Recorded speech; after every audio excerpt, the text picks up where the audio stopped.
बाबू हो बड़ा देर से चलत ह त अभी तक ना पहुँचल। चल ना आगे चल के पूछे।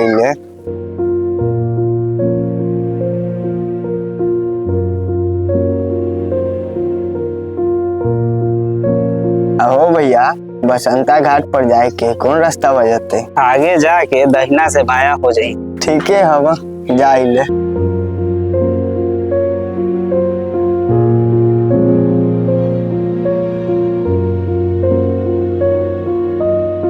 आहो भैया ये वाला ना रास्ता बा बोतल अलवा ना होई ना है आगे है। ना रे ये रास्ता बा है।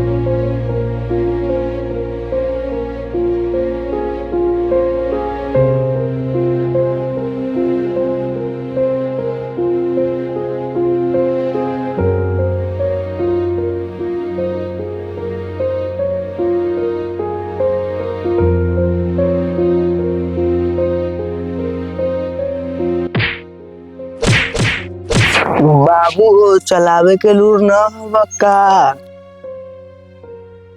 उठ रे बहू, तनी कमजोर हो गए लाती।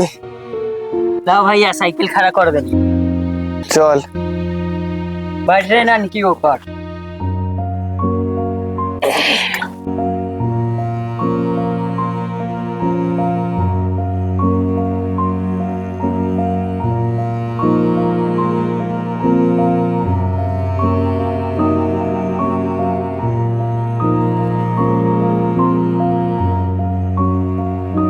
भैया हो भूतला आगे लेका।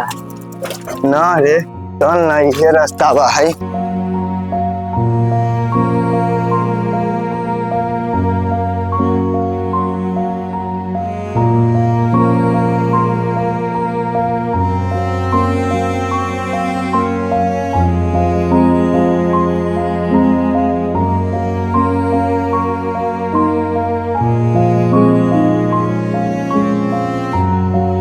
बउआ चाना जी के घर इहे है। हमरे बाप के नाम बा चाना जी। अपने के बाबूजी कहाँ? बकरी के बच्चा पियावे गेले ह। छोड़ा भैया साइकिल लगा दे ले।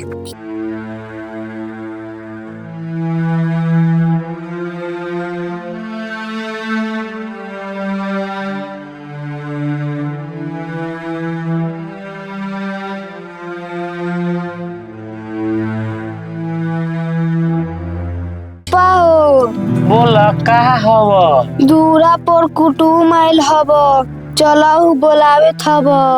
जब तक जा अभी छा हो कुटुम लोग के, हम आवे ले बकरी के बच्चा झाँक के।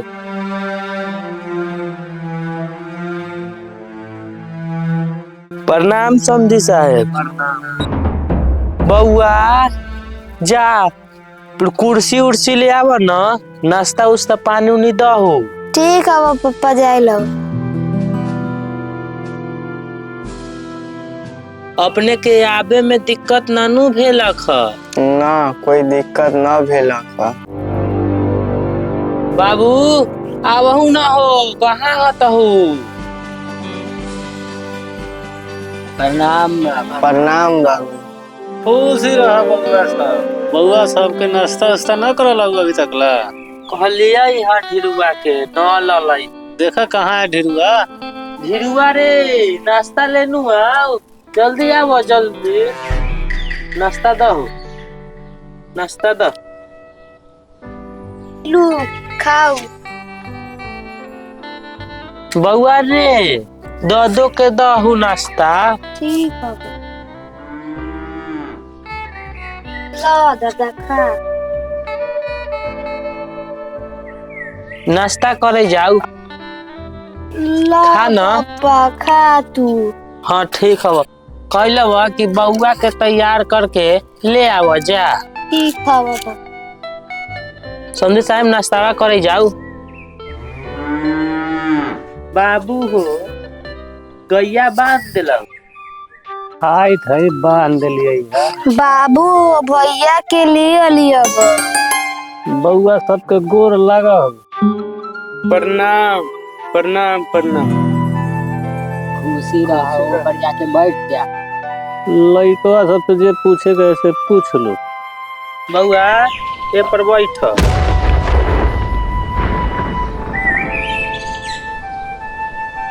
बउआ तोहर नाम कथी हव? हमर नाम तिलकुट होला। बउआ कथी करला? 5 गो बकरी है, 10 गो भैंसी ओकरे जाली दियर में चरा। बउआ हो तो बात विचार कर, हम ओइले गैया के देख ले तनी खाई थे कि ना खाई। हाँ ठीक हवा जा, गोवरिया आयल के दुलवाली है। ठीक हो तो बात विचार कर। ठीक हवा जा। ठीक है बउआ तू जा।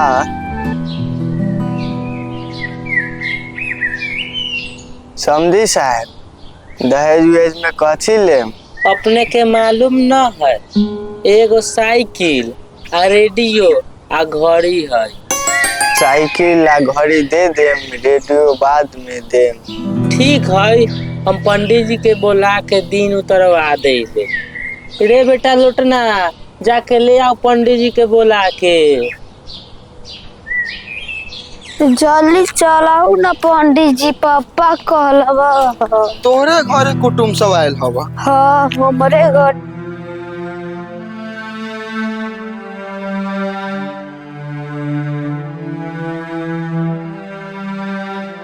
प्रणाम। खुशी रह। ए बुआ कुर्सी दहो। ठीक ना बाबा कोई। पंडित जी हाँ कहत रही न कि हमर तिलकुटवा बेटा के अगुआ आयल है आ शादी के दिन उतार लगी अपने के बोले था। दिन देखो ना, अच्छा दिन। ठीक है हम देखे ले।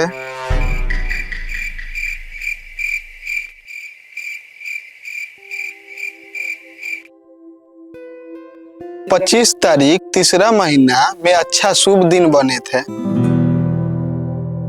ठीक है समझी साहब, रउआ की विचार है? ठीक है, अपने के जब मंजूर है तो ठीक है। पंडित जी दिनवा उतार दिए। ठीक है हम उतार दिले। ठीक। ठीक है लू अपने। समझी साहब तो ठीक है, हम 25 तारीख के चल रहे हैं बारात लेके। ठीक है। ठीक है जाओ।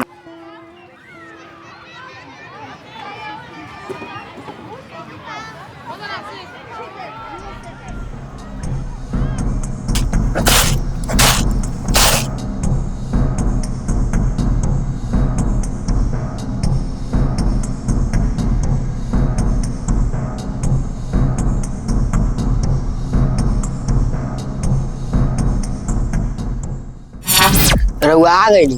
हाँ हम आ गए। जा कुर्सी लेके आवा।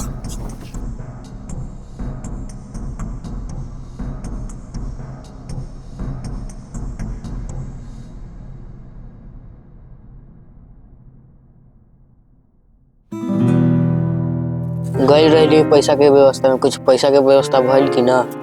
गे रही सबसे पैसा मांगे, लेकिन पैसा देवे ला कोई तैयारे न है। ऐसे कि हम की के फसल सारा के जड़ गेली, चलते कोई पैसा देवे ला तैयार न है। अब बउआ के शादी कैसे होते? मुखिया जी सबके मदद कर हथिन। हमरो बेटी के बियाह है तो मुखिया जी मदद करता हथिन। जाइली मुखिया जी से एक बार बात करे की कही हथिन। जाओ।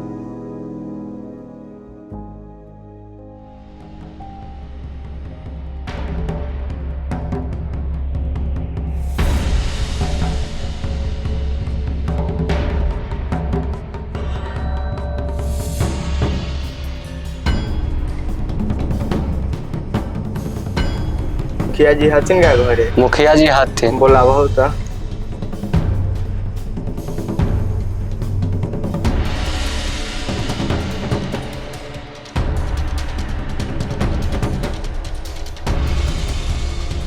प्रणाम मुखिया जी। प्रणाम। बैठा बुआ बैठा। हाँ वो चौकी पर बैठा, नीचे ना बैठा, चौकी पर बैठा। कैसे याद कैली है? मुखिया जी एमकी बार फसल जड़ गेल। हाँ हमार बेटिया के शादी है, अपने कुछ मदद कर देती। तिलक में पति कति साकार ला। मुखिया जी एगो साइकिल, घड़ी, रेडियो। ठीक है बुआ ले आओ। तो